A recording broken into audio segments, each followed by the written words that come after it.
Finally সব জল্পনা কাটিয়ে বন্ধ হয়ে যাচ্ছে সকলের প্রিয় ধারাবাহিক ডায়মন্ড দিদি জিন্দাবাদ।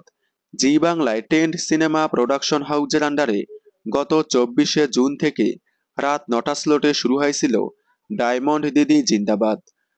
প্রধান চরিত্রে দেখা যাচ্ছে জনপ্রিয় অভিনেতা আয়ান ঘোষ এবং জনপ্রিয় অভিনেত্রী ডোনা ভৌমিককে।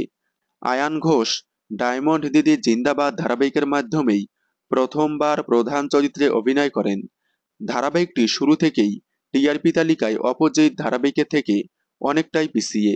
প্রত্যেক সপ্তাহেই টিআরপিতে পিছিয়ে থাকার কারণেই বন্ধ করে দিচ্ছে ডায়মন্ড দিদি জিন্দাবাদ। আগেই বলেছি 15ই নভেম্বর শেষ দিনের শুটিং করবে এই ধারাবাহিকের কলা কৌশলীরা। অবশেষে আজকে শেষ দিনের শুটিং কমপ্লিট করলো ডায়মন্ড দিদি জিন্দাবাদ। আগামী 23 নভেম্বর শেষ পর্ব সম্প্রচার হবে ডায়মন্ড দিদি জিন্দাবাদ ধারাবাহিকের।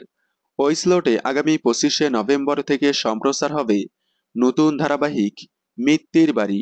ডায়মন্ড দিদি জিন্দাবাদ ধারাবাহিকটি মাত্র 5 মাসেই লো টিআরপির কারণেই বন্ধ হয়ে যাচ্ছে।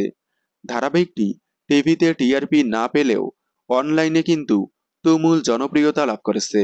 মাত্র 5 মাসেই হিউজ ফ্যান বেস তৈরি হয়েছে এই ধারাবাহিকের, যার কারণেই মাত্র 5 মাসেই বন্ধ হয়ে যাওয়ায় খুবই মন খারাপ করেছে তার ফ্যানেরা। ডায়মন্ড দিদি জিন্দাবাদ বন্ধ হয়ে যাওয়ায় তারা খুবই মিস করবে ধারাবাহিকটি।